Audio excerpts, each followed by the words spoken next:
This is exactly what we're trying to do. We're trying to bring this genre back and get a little excitement. So, hopefully a kid gets this thing for Christmas. He reads one of these stories and it sends him down the rabbit hole of men's adventure fiction. And then sooner than later, he's the next Louis L'Amour.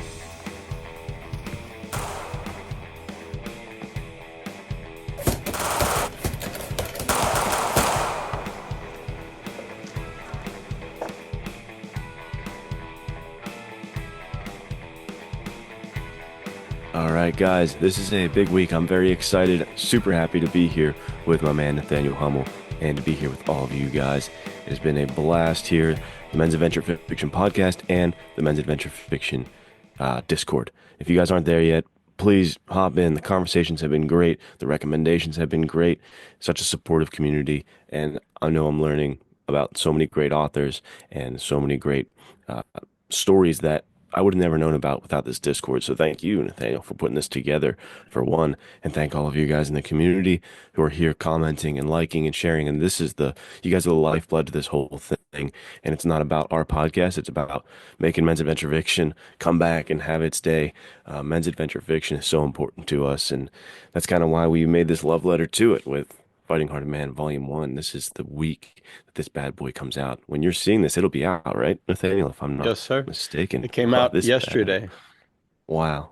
This is fantastic. I'm so excited that that's going to be out there in the wild for you guys to read. If you're a fan of any of this kind of thing, men's adventure fiction, this is quintessential men's adventure fiction. It's short stories. So you got all the different types of men's adventure fiction. Anything you could want is in here. I'm going to throw it over to Nathaniel to tell us what we're talking about today. Introduce the topic to him, sir. Yeah, we're so happy you guys are here. We're so happy to be here for another week of the Men's Adventure Fiction podcast. And this is a very special week for us because, like we said, The Fighting Heart of Man just released yesterday. Now, we've been hyping this book up for several weeks now, if not several months. And we wanted to give you guys something because we can talk all the time. Oh, this is great writing. Luke's done a great job. Nathaniel's done a great job. These stories are really fun. But we wanted to make this relevant to you. So you're here because you like men's adventure fiction. So what we're gonna do is there's 11 stories, 9 heroes, one modern pulp classic is what we've been saying. And we're going to break down each of the 11 stories and we're going to tell you.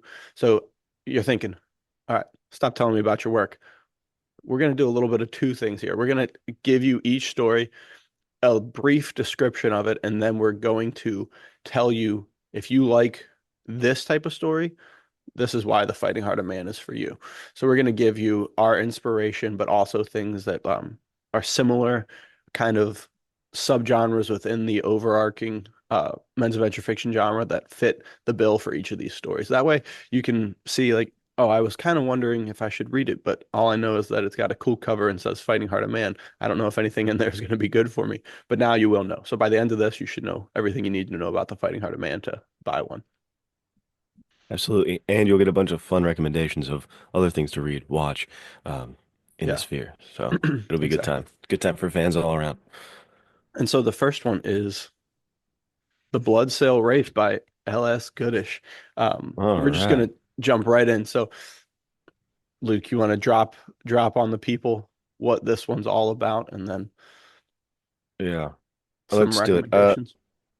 So it's the Bloodsail Wraith is the character Cutlass Cain that I'm introducing in this Fighting Heart of Man Volume 1. And to me, I don't see enough pirate fiction, and like Pirates of the Caribbean is great, but it's kind of the only big budget movie I've seen about pirates in a very long time. Um, and then I know there was that show Black Sails, which I didn't really watch too much. I couldn't get into that one. But there's just not enough pirate content. I think that was the first thing that sparked me to want to write this. Cutlass Cain is a pirate hunter because here at the Men's Adventure Fiction Podcast and with me, LS Author, personally on Instagram, I like to talk about the heroic people. I like to talk about classic heroism. So I didn't want to do a pirate. I wanted to do a pirate hunter. And this is my kind of nod to um, Solomon Kane and my nod to Zorro, those two guys kind of melding together. Um, And for recommendations, I would definitely go Robert E. Howard or the old Zorro. Either one of those is going to do you justice. For pirate content, I don't know where to throw you. I mean, that's why I wrote this, is because I was like, there's just not enough pirate content. So I don't know if you have anything, Nathaniel, that you're like, hey, I love this kind of pirate story, but I don't see enough of it out there. Yeah, I agree wholeheartedly. I mean, you could probably go really far back to like it's Errol Flynn did Captain Blood, right? Yes. And then there was a bunch of other things. So I mean, there's and this is the problem. That's just exactly what you're talking about. The last good pirate content is probably like getting close to 100 years old at this point. Like if you throw out Pirates of the Caribbean. Um, Mhm. yeah, I mean, drop a comment in the We comments do need section and that. tell us what pirate content there is because in my humble opinion, it is very barren. There was actually a really good in the collected short stories of Louis L'Amour, there was a good kind of like it wasn't necessarily pirates, but it really gave that vibe of like swashbuckling and sword fighting, but it was set right after the Revolutionary War.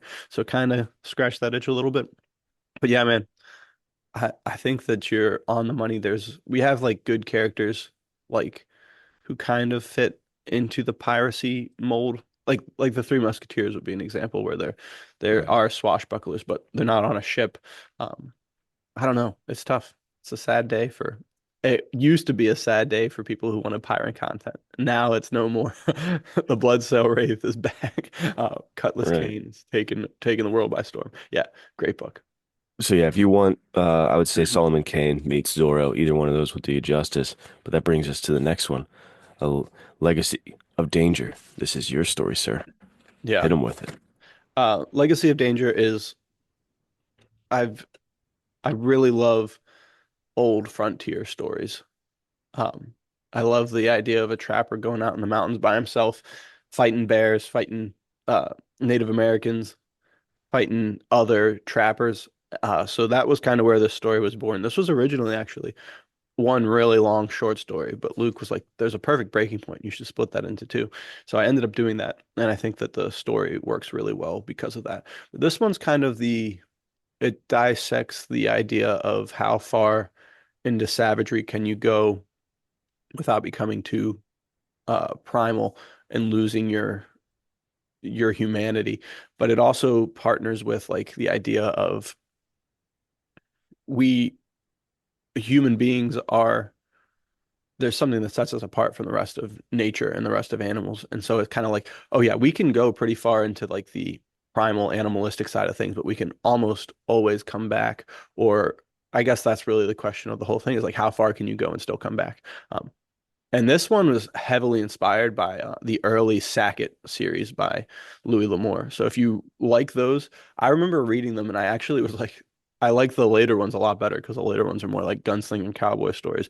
But the first ones, first two or three or four, it's just a guy by himself talking about how like crazy it is to be out there in the wilderness.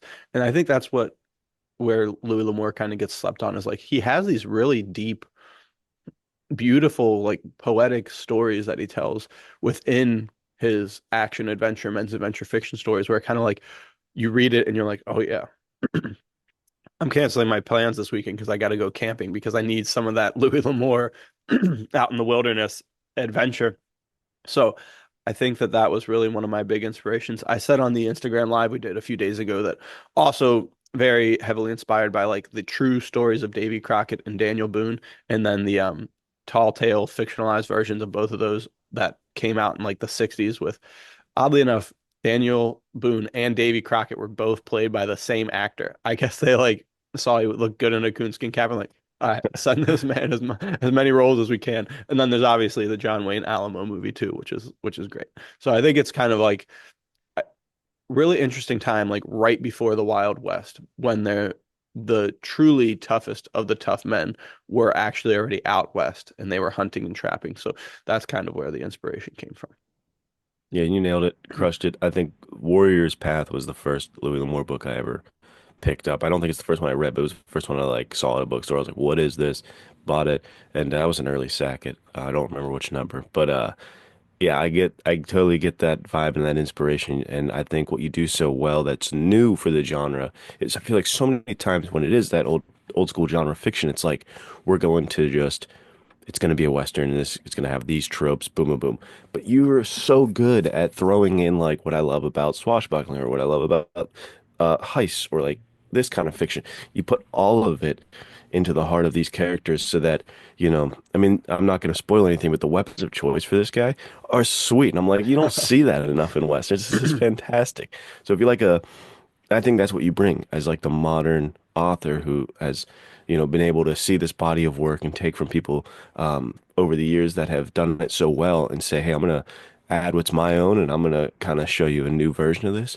You crushed it with this story. It wasn't the standard. I've read a lot of Mountain Man stories and it was not like, the standard issue Mountain Man story. So crushed it, man. Great job. Thanks, man. I appreciate that. I mean, I remember, I think it was the Daniel Boone TV show. There's just this scene where he gets captured by Native Americans and he has to have like a one-on-one face-off with the chief, which is kind of hinted at in the story itself. And I remember they have tomahawks and they got knives, and there was nothing cooler than the knife tomahawk fighting style combo. So I remember seeing that, and the rest of like the year, I had a wooden knife and a wooden tomahawk, and I just run around pretending to do that in the woods. So it's like it's just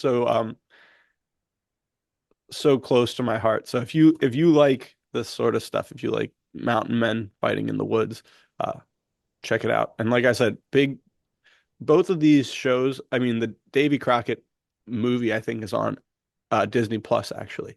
Really fun Nice. movie. There's two of them. And then I think there was a TV show with that, and then the Daniel Boone TV show.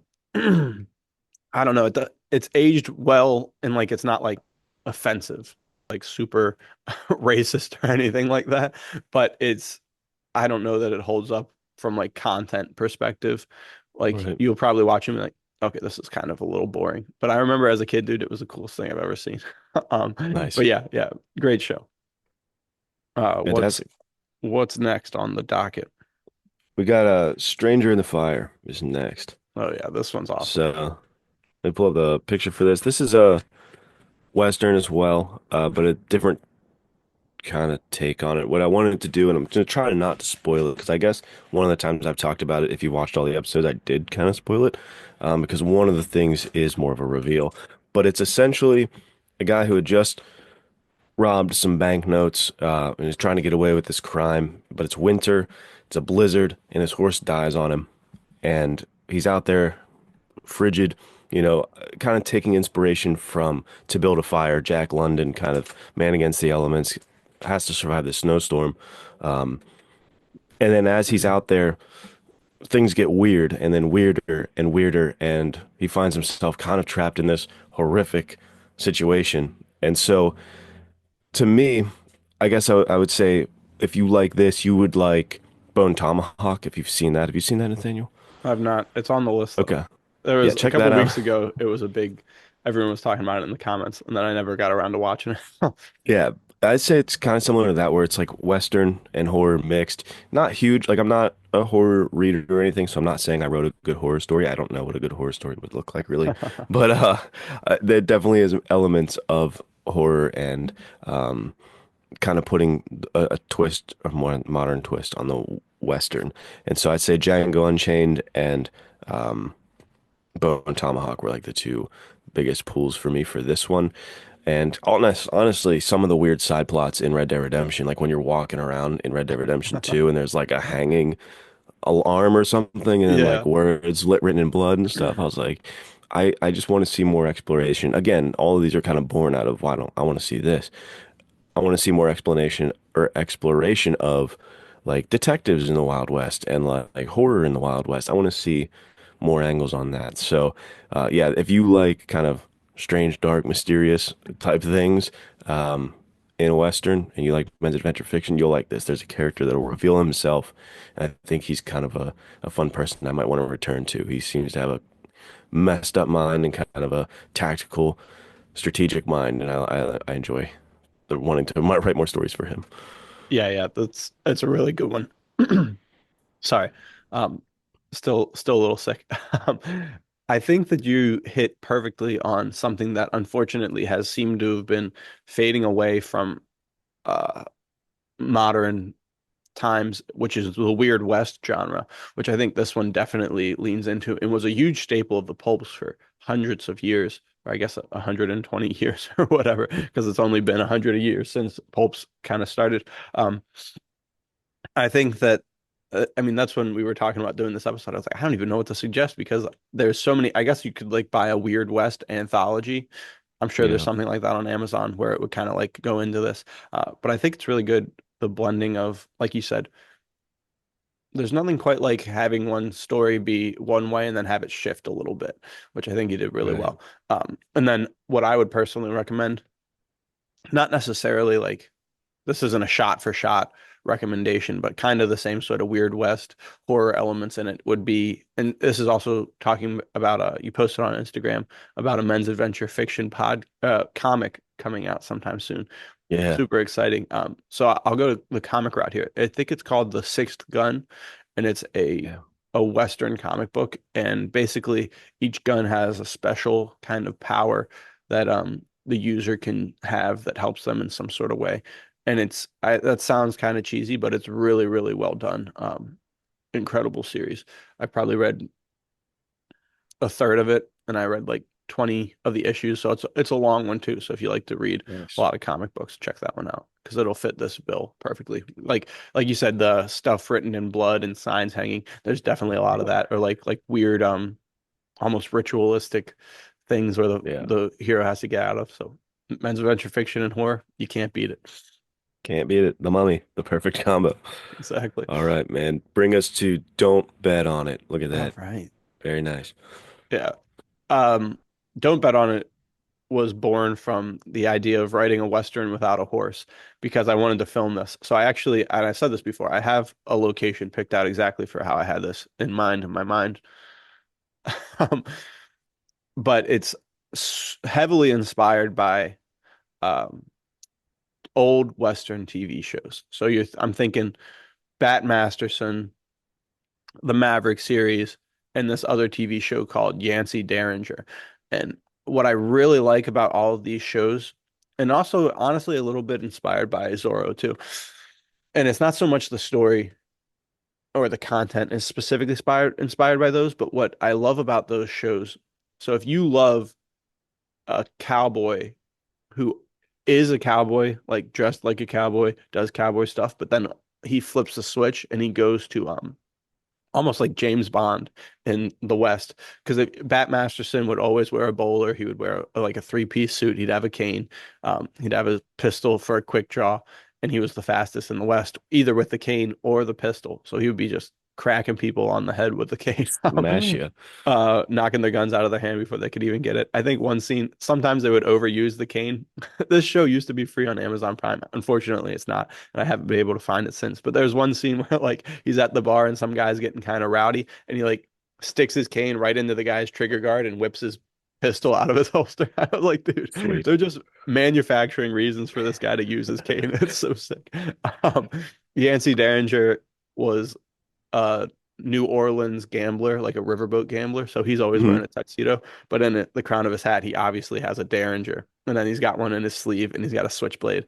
Um, and then the Maverick brothers are two gamblers who their main job is gambling, but if they're really in a pinch for money, they'll do like cowboying, where they actually like take cows places. Um, and I really love the dichotomy of like, okay, very clear, rugged man of action. They're not afraid to get their hands dirty. They're not afraid to ride the trails for days, because that would be the other thing. Both Maverick and Bat Masterson, he would have like a pair of adventure clothes where he wouldn't be worried about his tuxedo. And then the flip side is like, oh yeah, they're also like cool as ice gamblers who are willing to sit in a bar room all night long, raking in the dough. So that's kind of where the story picks up, is taking a character like that who is used to the city life and used to um, wearing tuxedos and gambling, but honestly probably prefers being out in the wilderness.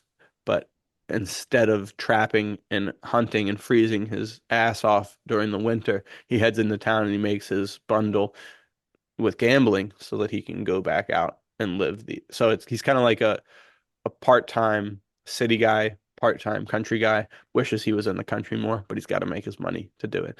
And it takes place of him headed back to make some more money when he gets ambushed. And that's kind of the inspiration. So if you like the old dichotomy of the Wild West, like incredible high fashion and the most modern things that have ever been partnered with. Yeah, I just got to sit by the fire all night long because I'm freezing cold. That's kind of the idea of it. Yeah, man. That story is really great for like my favorite subgenre, survival fiction. There's some elements that again, not spoiling, but there are elements that take it to the different type of man versus this, man versus that. And I love those types of stories where you see the character's mind working and you get to see him through a situation. You crushed it. And it's similar to your post that if people follow you on Instagram, Piedmonticus, you would see that do both posts that you did. I feel like Yeah, it's similar to that, right? Where it's you swipe over wearing a sweet, suit and you're all decked out there, and then you swipe over into your adventure clothes. So that's a good point. You even have a description in there for people who read it where it talks about the swap and what he's going to be wearing. And it's a sweet line. I love it. And yeah. again, kind of how going back to the first story, you bring all the different elements. You make me feel all the adventure fiction in a single story. So I love that. Thanks, man. Yeah, it's a fun one.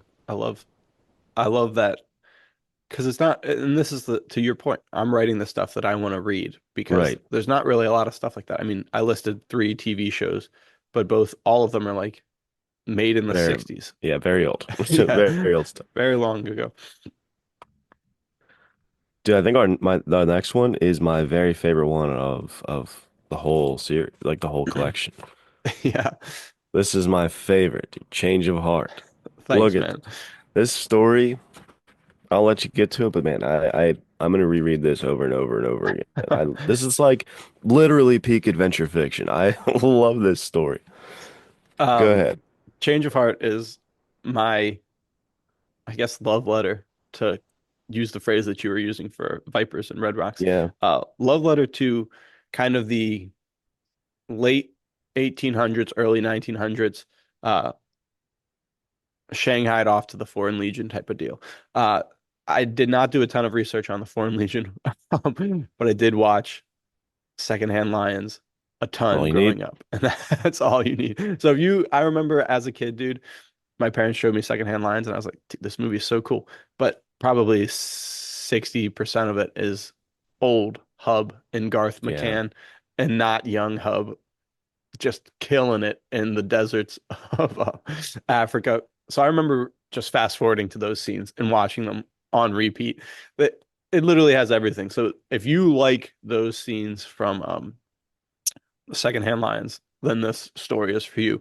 Also, if you like uh, El Borak by Robert E. Howard, this story is for you. Uh, I really tried to. I mean, there's one story in El Borak where El Borak leads in a whole entire army of men into a city, and it's just about them. It's like what's cool about El Borak is it can zoom super close and focus on just El Borak himself and his swashbuckling adventures, and then it can also pull back and make him like a general of armies. And then you have like a crazy tactical story where it's like strategy and plotting battle movements and stuff. So I kind of tried to put a little bit of that into this story, but my biggest goal was uh this time, I didn't say a specific date, but in my mind it takes place like right around 1890s to 1910s in that 20-year span.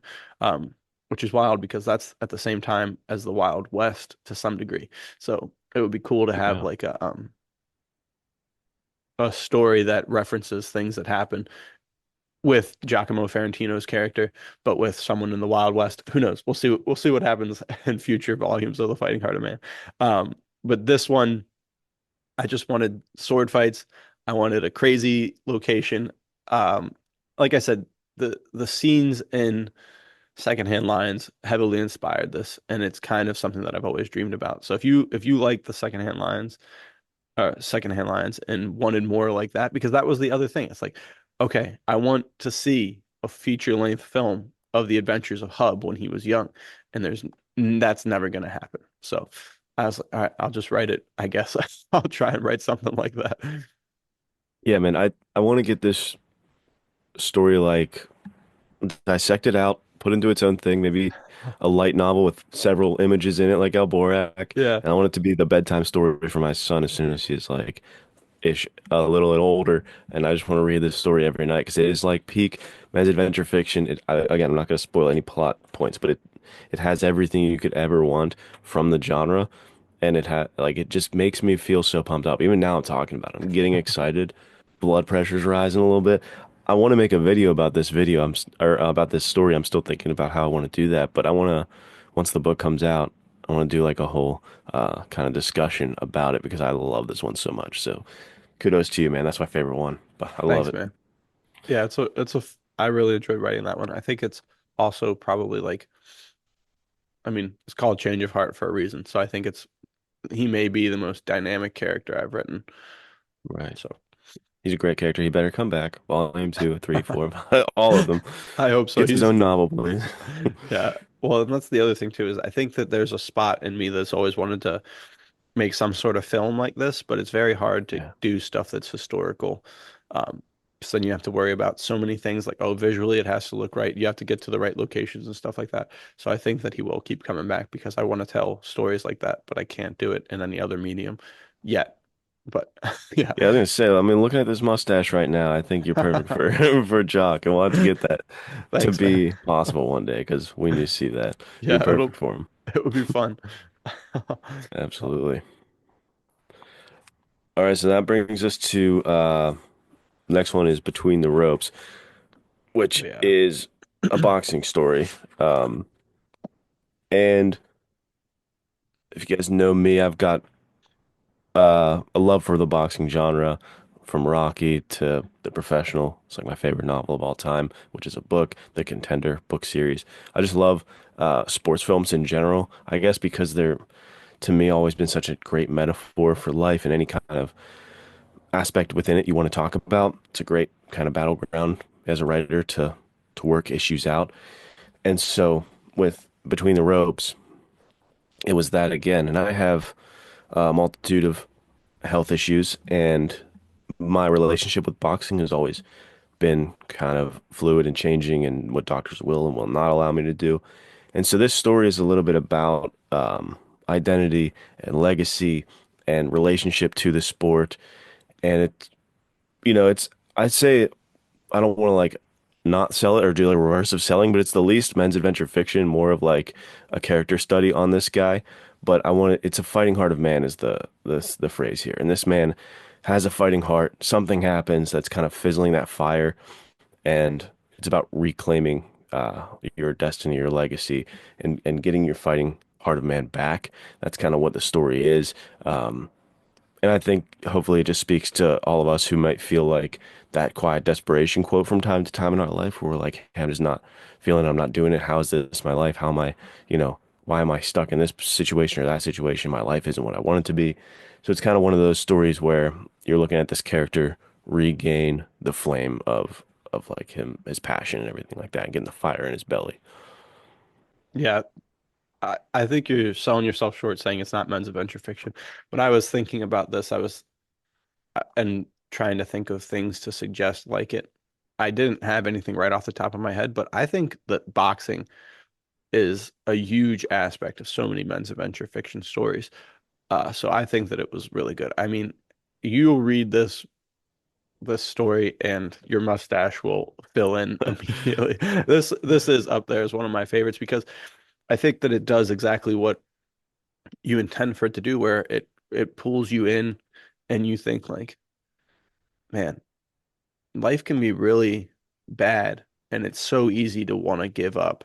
And then the flip side is like, if you give up, you're never going to be able to live with yourself. And there's going to be like, even if it's like unconsciously or subconsciously giving up, there's going to be something that's not resonated correctly with you because at our heart, we want to have a fighting heart of man. So when that doesn't connect with your reality, it's it doesn't something's wrong and you can tell. And I think that the story is so good. I mean, there's one section in there that just fires you up, dude. I love it so much. It's so good.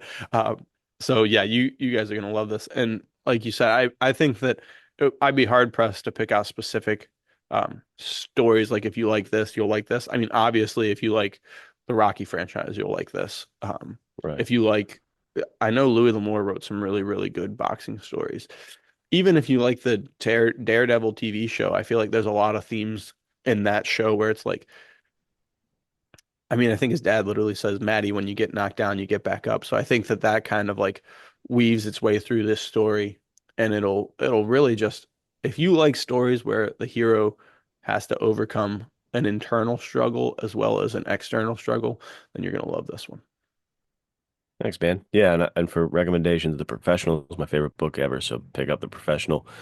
For movie side of things, I'm not going to give you the easy ones like Rocky or Warrior, but I'll give you In Full Bloom is a more recent boxing film. There's two characters, one an American soldier, one a Japanese soldier, and this is right post World War II, Oh, that's and they're so about to have cool. a boxing match, and it's a great kind of character study movie. Same thing where you get to see the internal minds of these fighters. So check that movie out if you enjoy this one. Yeah, very cool. Yeah, yeah, it's a fun, very fun story. Thanks, man. Well, let's get to what's next. What is on the docket? Let me as I flip through this thing. I think it's So, The Body, right? Noah Redford? oh yeah, I guess so. No red for the body. Here we go. Nice. Yeah, All right. So go this was a ahead. good one. All Thanks. right, take it away. You take it away. So this one is my character that I try to write the most of. No Redford. He's like my staple character in the adventure genre. He's what I'm trying to use as my vehicle to bring men's adventure fiction back, throw him in all different types of situations. This is him fly fishing, and he gets a little more than he bargained for, a little more than a fish for dinner when a body floats past him, and he's a Boy Scout type, Captain America, whatever you want to call it. He's not gonna let this body just go by and be like, okay. He's gonna take him and he wants to give everyone a proper dignity, like of a burial. He wants to see, make things right with this body, see what's happening. And as he grabs it, a sniper shot flies past him, and he realizes that someone's after him as well, or is about to take him out for touching this body. So it becomes just a game of survival, and it's just a classic men's adventure fiction, like blip on the radar. We're just seeing this little moment in time of Noah getting himself in a really tight situation. And I think the two inspirations for me, like I said, was on the live stream is one, I love River Runs Through It, but I was like, there's not enough gunfights, fist fights, people go living life and death here. So I wanted to do like an action-packed version of a fly fishing story. And then the other one is Deliverance. If you have seen the movie or if you've read the book, the end of Deliverance is sequences where we're trying to get our heroes up this rock wall, like up this mountain cliffside, uh, to get to the antagonists and overcome them. So it was like that man versus nature element and Hmm. man and man versus self of like traversing fear elements, everything to get up to the top to fight that villain. I loved that sequence of how it goes down in Deliverance, and how I think it was my nod to that as well. So that's The Body. If you guys like just high paced, high velocity action, this one is for you. Yeah, this one almost reminded me of like it could have been ripped from the scenes of Yellowstone when Mm. Yellowstone was churning out scenes like this. So I mean, I could honestly see after everything that goes down in 1923, whenever Spencer gets a normal life, he would be out fly fishing, and this could exactly happen to him. I think that Right. that's what's so cool because doesn't Noah own a ranch? Yeah. Yeah. So I think it's just I think that that's what's so sick is when you have a character like Noah Redford and he's a man of action, he's an adventurer, and it's just like, okay, well now literally everyday life can turn into a crazy adventure for him. So I really enjoy this story. I think it's so good. It has Western tropes without being a full-blown Western. It has survival tropes without being a full-blown survival. It's just perfect men's adventure fiction. I remember the first time you read it, I was like, "Dude, this is so good." Thanks, man. Yeah, I hope Um, you guys have fun with that one. yeah, so for me, I would say stuff like Yellowstone or 1923 for sure, but also anything that's kind of like, I mean, you already said a river runs through it, and Yeah. but yeah, I think stuff where it's like you got your character going through everyday life, and then all of a sudden he's thrust into action. So if you like stories like that, this one would be perfect for you too. Yeah. First Blood and Deliverance. There's a little bit of DNA of both of those in there. So check Awesome. those out as well. Awesome. Dude, next one's a big one. Next one's a sweet one that we have a little bit of Instagram content that just came out about this. This is Nate Colt's You're Welcome, Ralph, which is the Oh. first thing I've ever read from you. And I realized, wow, this guy's way too talented. Let's get this guy's own book right now. Thanks, man. It's also the first uh story that I ever wrote to like ever completed. Because I before then I had never written anything successfully. I'd always written a bunch of stuff but never finished anything. But yeah, You're Welcome, Ralph will always hold a very special place in my heart for that reason that it's the first one I ever finished. Um, I talked about it before. That was thanks to the Pulp Work Ethic article by Frank Theodat. Just sat there and wrote that thing in probably 2 hours, 2.5 hours, um, after smoking a nice bowl of pipe tobacco. The way There the you way it's go. got to be. Gats to. This one is so similar to Noah Redford. Nate Colt is kind of my quintessential men's adventure character because, um, and I've talked about this before on the podcast, but I always think like if you're good at being a private investigator and you have international cases, then that's probably going to get attention from the government. And they're going to be like, hey, could you do this sort of thing for us for the CIA? Or if you're good at finding people, you're probably going to be good at finding treasures. So he's going to get hired to find treasures. So it really gives me the opportunity to write kind of whatever subgenre I want to write. And I think that it's able to be done in a way that's kind of, well, very believable. Like you're not like, oh, he just did this so that Nate Colt could be hunting treasure in Africa, or oh, he just did this so that Nate Colt could be a secret agent in China, or oh, he just did this so that Nate Colt could be fighting um, racketeers in whatever city he's in. It's never said in You're Welcome, Ralph. But that's kind of the idea of the story is basically Nate Colt comes to his office one day to find an old buddy had gotten really messed up by some mafia types. And so he goes to solve the case. Very heavily inspired by the works of Stephen Marlowe and his Chester Drum character. Great character. My all-time favorite character in any medium. Really fun. And then also inspired by Magnum PI. I think it was Yes. Charles Millhouse who said that when he was writing Zane Carrington. It's like I really was watch. He said he was really watching a lot of stuff like Magnum PI, where he narrates the stuff. And I mean, I've read this book so many times. I've read the Matt Helm books, and both of those are really good first person perspective stories. And so I tried to incorporate that because I think I've been reading and listening to the Executioner and then a knockoff, The Penetrator. And I haven't read a lot of The Executioner, but what I found with The Penetrator is like the stories are really entertaining and the action is really good, but the character himself is so one-dimensional and he doesn't really have a sense of humor. You don't kind of get into his mind that I've been having a hard time paying attention to them as much. Not Yeah. to knock them, they are, like I said, they are really enjoyable, but they aren't as engaging as reading about Chester Drum, who has such a clear personality, or one of my other favorites, Shel Scott, who is also first person and has such a clear personality. So that's really what I tried to imbue into this Nate Colt character. Um, and You're Welcome, Ralph, I think is a great starting point because it is a single location. It's just set in a city. Nate Colt's kind of main beat, which I honestly haven't decided where that is because he has offices in a lot of different places. So there could be any number of places that the story takes place.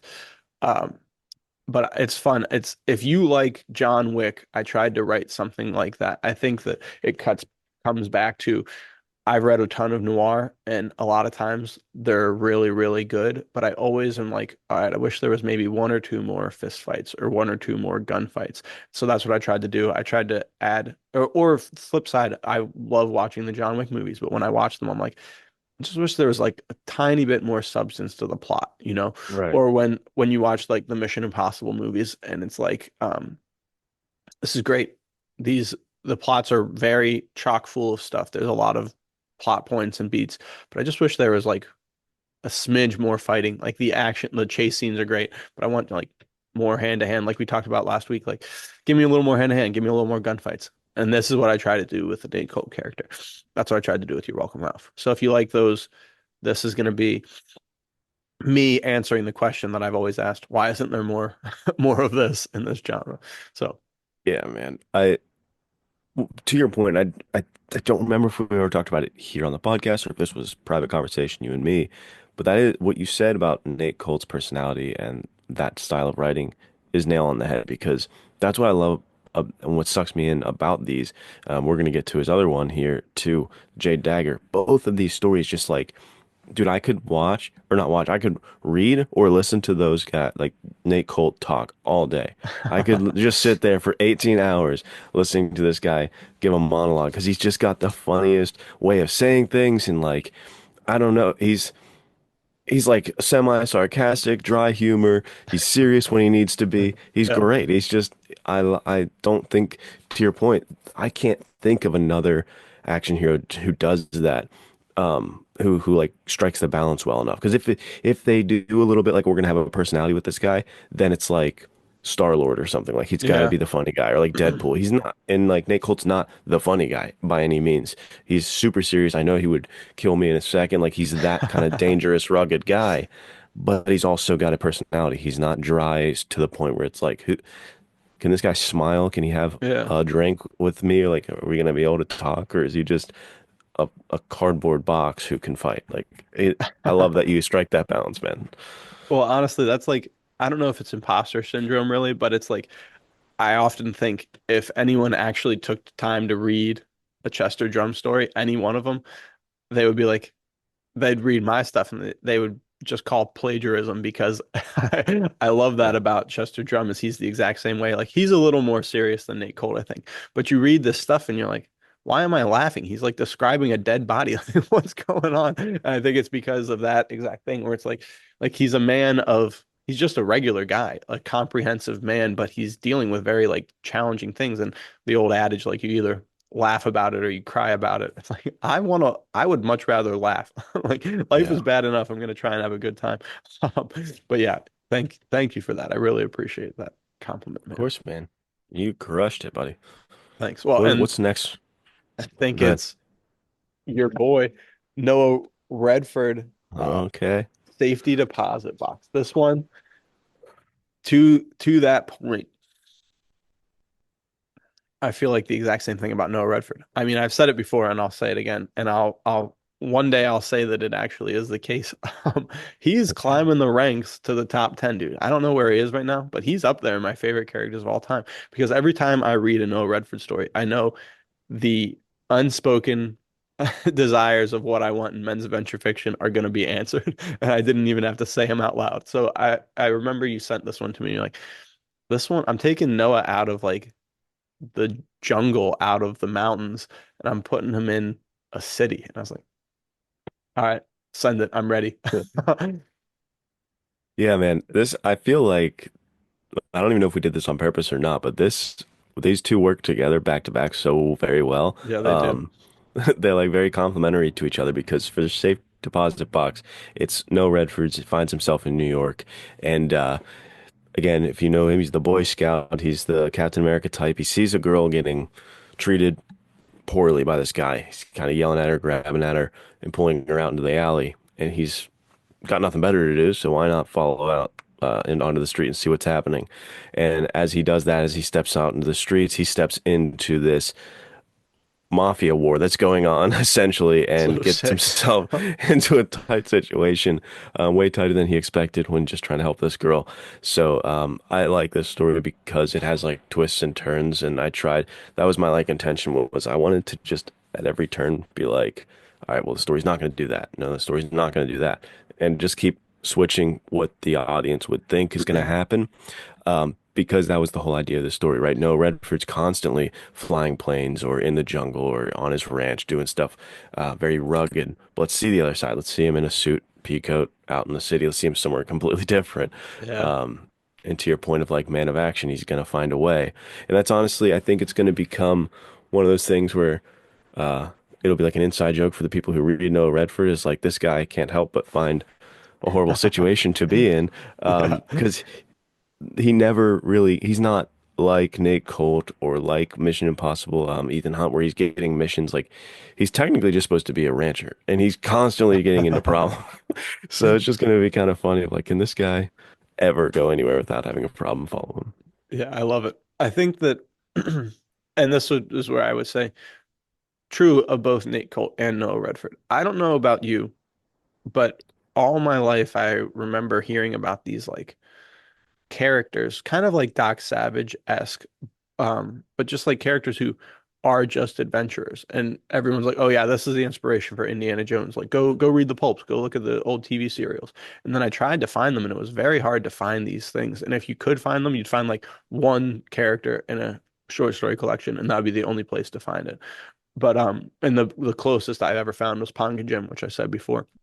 But I Yeah. think that Noah Redford scratches that itch for me. It's like are you looking for a guy who's an adventurer? His job occupation is literally adventurer. Like this is the man for the task. So I think that it's like, and it's almost pushing into because even this idea, like I'm going to try to describe it because I have no example of it. But it's like a guy who just lives on an estate. He wears a smoking robe.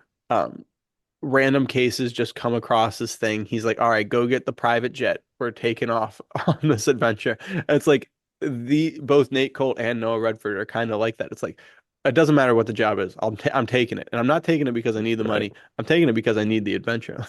Like you Right. I would pay you to do this almost, you know? And I think that Noah Redford taking him from his out of his element and into the city was an awesome move, and it adds so many great noir elements um, to a classic high adventure character. So Thanks, superb man. story. Yeah, I agree with you about the need. He just has such a need for adventures. Nate Colt, same way. Like the fighting heart of man for each of those guys is just it's huge. And so when they're out anywhere, I think Safe Deposit Box is a funny example of that, where he's literally just supposed to be at a cafe, and I think it's just internally he's like, I gotta fight someone right now. Can I fight this guy? Like I got to do something right now that's adventurous. This is boring. Yeah, And if you like this, I'll give you a recommendation and we'll move on. The outfit. I think the closest thing in tone and storytelling and everything like that is the outfit, but don't expect super sweet fist fights or anything too high adventure. It's more classic mafia mixed with kind of Hitchcock. A lot of twists, a lot very of cool. turns, a lot of tension. Great movie. I love it.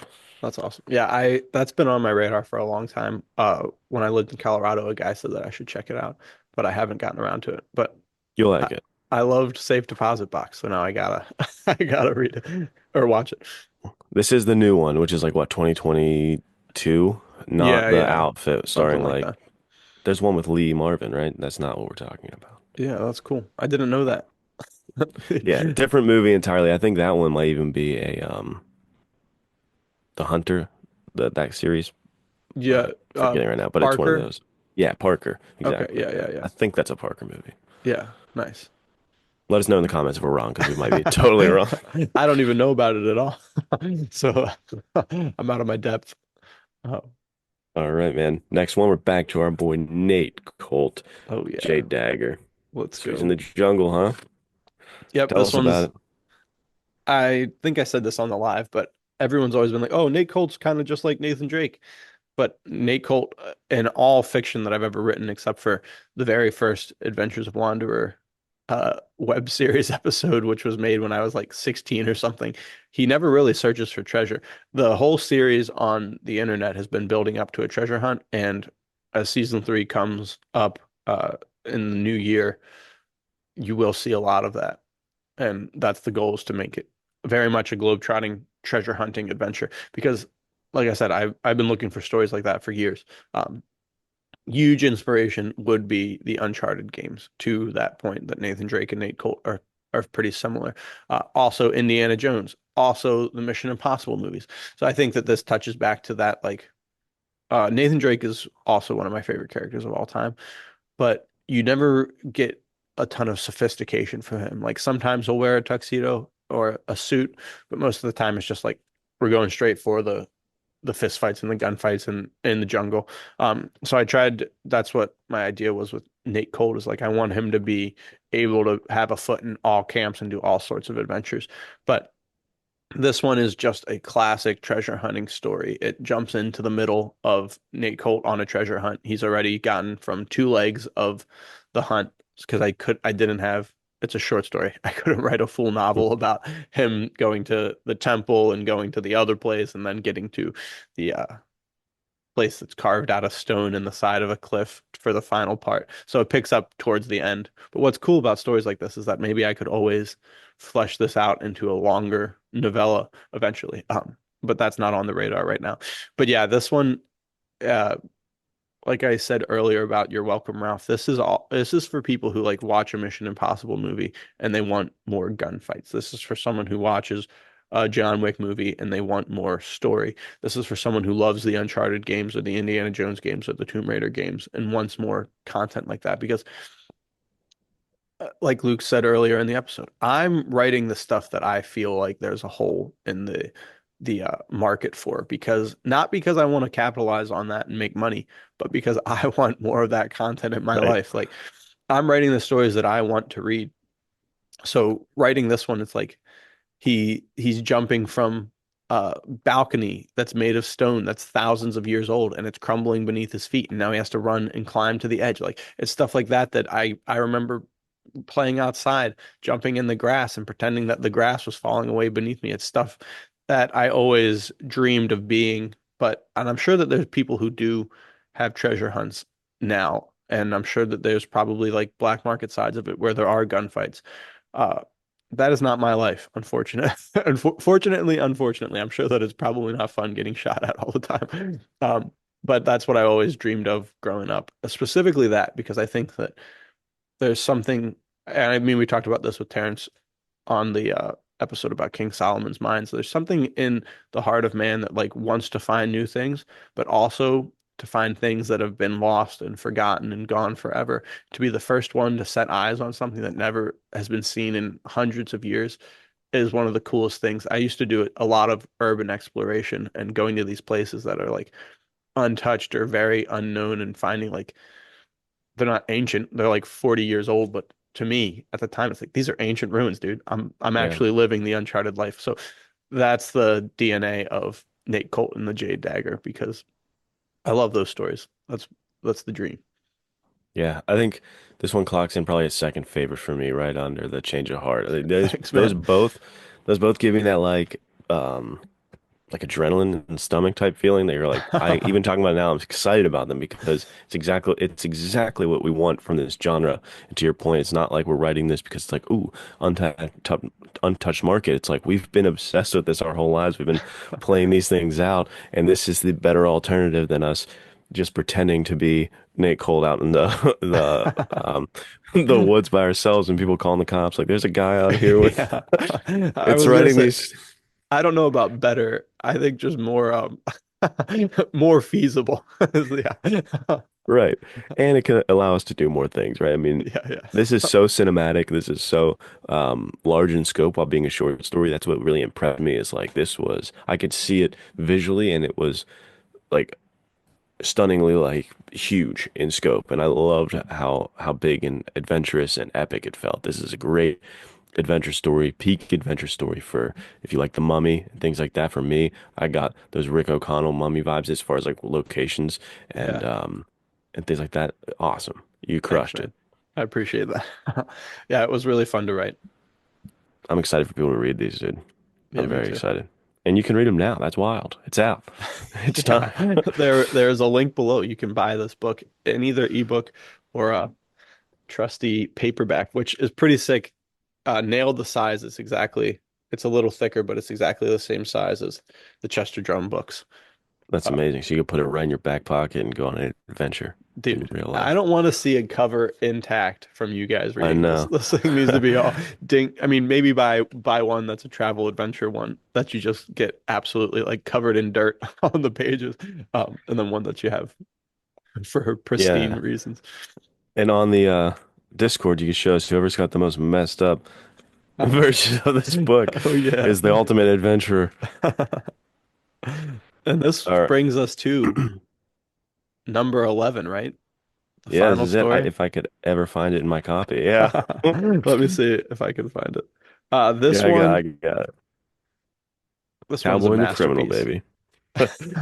This is I, our crown jewel right here. pretty bold to claim your own anything you've been involved in as a masterpiece, but this book, this short story, um, if you went based solely on the possibilities that it opens alone, it is incredible because I think, So much fun. yeah, I mean, I've said it before and I'll say it again. This is inspired by Chester Drum and Shel Scott's crossover book, which is crazy that two authors at the top of the game were like, dude, I like your writing style. And the other guy was like, yeah, I like your character too. And they're like, why don't we have them meet? And what's cool is you see them talked about in prior stories. So I don't know if it was like they wrote this was their idea from the get-go, but in like books 5 and 7 of the Chester Drum stories, you're hearing them talk about Shel Scott. And in books like 2 and 9 of Shel Scott, you're hearing him talk about Chester Drum. And now Nate Colt's great, I don't know if it's actually the right amount of greats, How many greats? We'll grandfather never know. is friends with Noah Redford. Well, friends might be a little a bit That's of a an stretch. overstatement. But this is what I'm talking about. If you want like we had talked about this before, kind of similar to Daredevil and the Punisher. That was Mhm. like our mind. Like one guy is very clear in his morals and his standpoints. The other guy is like, I'm doing whatever it takes to get the job done. And then you have them coming together. Season 2 of Daredevil is some of the greatest television of all time. So it has Yeah. that aspect, mafia and a cowboy kind of thing going on. It's just nothing. There's nothing like it. Yeah, that's where I was thinking. Like, we never touched base about this before recording, but I was like, how are we even going to give recommendations for this final story? Because it is something I've not seen ever before in my life. And, um, like, yeah, you could say if you like the dynamics in Punisher, Daredevil, or Lethal Weapon, like those kind of like buddy cop scenarios, Right. those are kind of fun. There's DNA of that for sure. But as far as plot, like what happens is they're in Siam and there's a boxing match and Nate Colt's great grandfather sees Noah Redford, recognizes him. They have a past, and they're about to have a really violent future right then and there because of a decision Yep, Noah yep, yep. makes. Um, and so yeah, it's hard for me to think of what to recommend other than if you like men's adventure fiction. We literally just tried to like, how can we cram all the adventure fiction, everything into this story right now? Yeah, I had so much fun writing this, the back and forth with you, and um, yeah, I think there's nothing like it in this collection. yeah. It stands on its own and it's its own thing for sure. I would say if you like the Mercenary C, the comic book, it has Mercenary C DNA. If you like uh Ponga Jim, definitely a lot of Ponga Jim. Heck, if you even like I would go so far as to say like Captain America would be a good like the first Avenger because like we talk about Yeah. that's pretty pulpy. It has a lot of that DNA and then if you like a really clean cut good guy and a very kind of gray black and white character who's like has a moral code, but you're having a hard time figuring out what it is. The dichotomy that comes from that. And if you like boxing, if you like gunfights, it's got it all. And I think that it also has like crime. So there's mafia adjacent crime syndicate stuff going on. Um, there's Tommy guns. What Yeah, more could jungles, Tommy and guns, it is boats. it is this picture. This Yeah, it's the picture cover is story. yeah, is the story. So there's a girl, there's adventure, there's everything you want in a story. Um, and there's two different authors writing. So even within the pages, you're gonna see that Sal Cotolino and Noah Redford think differently, and it isn't gonna be like manufactured. It's actually true. Luke and I think differently. Um, Right. but yeah, I think that you guys are gonna love it. Yeah, man, I hope you guys enjoyed, and we definitely want to hear from you if you did enjoy it. So comment below, like if you watched this and you come back after you read it, tell us what you think. Or if you're in the Yeah, for Discord, sure. of course, let us know in there how things are going and how you're liking it. What stories are you digging? What recommendations do you have based on the stories? Because look, like we said, we wrote these because we want to read these. So if anyone else has these out there, I want to read more of this kind of stuff. Yeah. To that point, check out Double in Trouble by Richard S. Prather and Stephen Marlowe. And then I think Charles said that he has something similar where he wrote with another writer, Charles Millhouse. Yeah. I don't know what it's called. My bad for not doing the research, but ask him, check it out, see what you can find. Right. So if you like two different perspectives, those are some good options. I mean, and even Terrence Leahy's One Man's Treasure has alternating Yeah, yeah. perspectives, but it was written by one guy. But you couldn't tell. If you told me two people wrote that, I would totally Right. believe it. It's a great book. Yeah, awesome dichotomy there with the brothers. Yeah, for Fantastic work sure. from Terrence. And great cover. Yeah, Great yeah, cover. great cover. Um, well, that's it. Guess that yeah, that brings us to the end here. That's the fighting heart of man right there, dude. Uh, yeah, it's live. Don't if this isn't just a pitch to get you to buy it. This is us talking about what we love about men's adventure fiction, things that inspired this. So if these interest you, definitely check it out. It's up there. Like we said, it is the pocket paperback size. Yeah. So you can toss this in your backpack, toss it in a pocket of your unstructured blazer, whatever you want to do. Um, just buy a shoulder holster and carry it in the shoulder holster for ultimate men's adventure fiction vibes. Absolutely. I love that. Yeah, guys, thank you so much for sticking around for this episode and listening to us talk about this because this is exactly what we're trying to do. We're trying to bring this genre back and get a little excitement. So, hopefully a kid gets this thing for Christmas. He reads one of these stories and it sends him down the rabbit hole of men's adventure fiction. And then sooner than later, he's the next Louis L'Amour. Like that's my hope. Yep, I always yep. think about that. My mental fantasies here is like someone will read Giacomo Ferrantino and be like, you know what? I got to join the French Foreign Legion. I got to go be a hero. And then like off to the races they go. They come back and it's one of the sickest memoirs you've ever read. That's what I'm hoping That would be so happens. cool. So you gotta get this in the hands of a young boy who can get the inspiration and go out there and fight, or you can get the inspiration and go out there, have that Yes, fighting heart of sir. man. And yeah, I think that's what's so interesting. I mean, we said the adventure in everyday life is like the fighting heart of man. It doesn't have to mean, oh, I'm gonna get my submachine gun and I'm gonna go out and fight.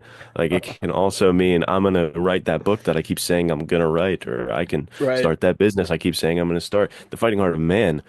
There's actually a book called Barbarians to Bureaucrats, I think, and I'm sure it's along that same line where it's like we just take the same kind of like fighting spirit, the same type of thing, and we put it into whatever we're doing. So yeah, use that inspiration. The Fighting Heart of Man is kind of a motto or a call to action for all of you guys to not only buy the Fighting Heart of Man, but to go live your life the way you want to live it.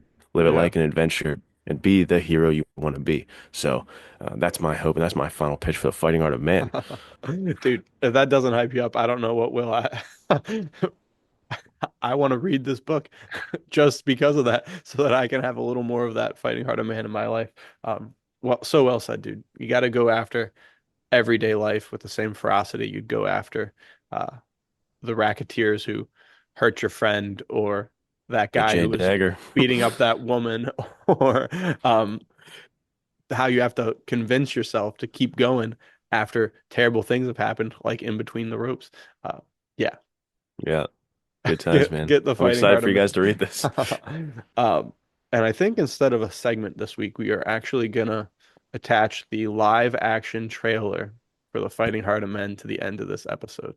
So we kind of had Awesome. that under wraps. It went live yesterday with the release, but we're gonna toss it up here for you guys to see. So Enjoy that now.